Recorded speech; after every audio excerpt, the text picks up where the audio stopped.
अस्सलामुअलैकुम सामीन। 6 ज़िलहिज्जा और 25 जून है। ख़बर का उन्वान है इम्तिहानात में नकल रोकने के लिए नए कानून की तैयारी। ख़बर चूँकि बहुत ही अहम है, तफसील से सुनिए।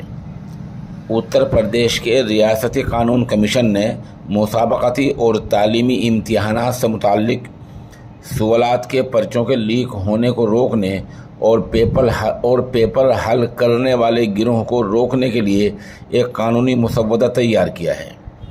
लॉ कमीशन ने यह मुसव्वदा यूपी के महकमा कानून के सपुर्द कर दिया है।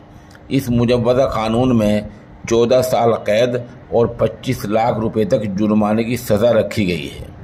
इस कानूनी मुसव्वदे से मुताल्लिक लॉ कमीशन ने अपनी रिपोर्ट में लिखा है कि नकल करना एक बड़ा कारोबार बन गया है। पेपर लीक होने की वजह से इम्तिहानात मनसूख करने पड़ते हैं, सरकारी पैसा ज़ाय होता है। मौजूदा कानून नकल को रोकने में मुकम्मल तौर पर नाकाम है। इम्तिहानात के चलते इस मतलब की खबरें अखबारात में शाया होती रहती हैं, जिससे यूपी सरकार की छवि ख़राब होती है।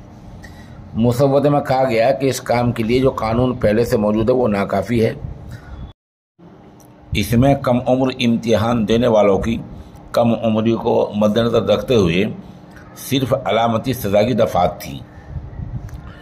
इस सिलसिले में लॉ कमीशन की रिपोर्ट में कहा गया है कि रियासत में नकल और नकल करने का मुनज़्ज़म निज़ाम मौजूद है।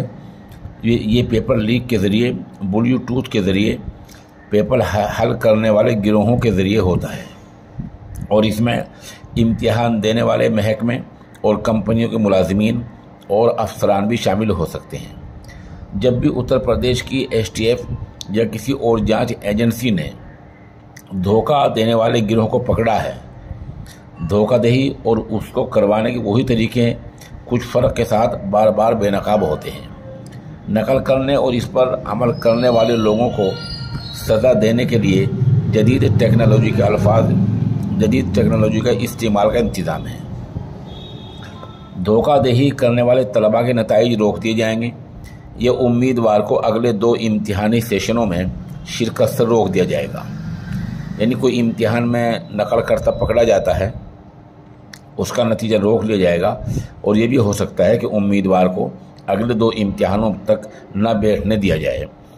किसी भी शख्स को हल करने वाला गैंग चलाने का जुर्म साबित होने पर 5 से 14 साल तक कैद हो सकती है और 25 लाख जुर्माना भी अदा करना पड़ता है। मुसव्वदे में कहा गया है कि ज़िला के DM को नकल के कारोबार से हासिल की गई जायदाद को कर्क करने का पूरा इख्तियार है। सबूत मिलने पर पर्चा छापने वाली कंपनी पर पूरी ज़िंदगी के लिए पाबंदी लग सकती है। बता दें, यूपी STF ने जून 2018 में UP police public service commission constable भर्ती के लिए इम्तिहानात में धोखाधही के इल्ज़ाम में 22 लोगों को मेरठ से पकड़ा था। रियासत में असम्बली इंतखाबात से पहले यूपी के प्राइमरी और जूनियर स्कूलों में असातिज़ा की भर्ती के लिए मुनक़िद किए गए टीचर अहलियत टेस्ट UPTET का पेपर लीक हो गया था। पेपर लीक के मामले में 29 लोगों को पकड़ा गया था। इसमें तकरीबन 20 लाख उम्मीदवारों ने 2736 इम्तिहानी सेंटर पर इम्तिहान में शिरकत करनी थी।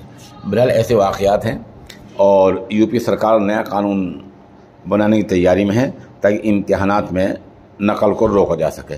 सवाल ये है कि पर्चे तैयार करने वाले सरकारी लोग होते हैं, जहाँ इम्तिहान दिया जाता है वो सरकारी जगह होती है, स्कूल कॉलेज जो भी होते हैं, जहाँ छपते हैं वो प्रेस सरकारी होती है, जो लोग निगरानी करते हैं वो लोग सरकारी होते हैं। तो फिर इसमें पब्लिक की ख़ता क्या है? सरकारी जो लोग हैं उन पर शिकंजा कसा जाना चाहिए। कानून में ये नहीं कहा गया है कि उनकी नौकरी चली जाएगी।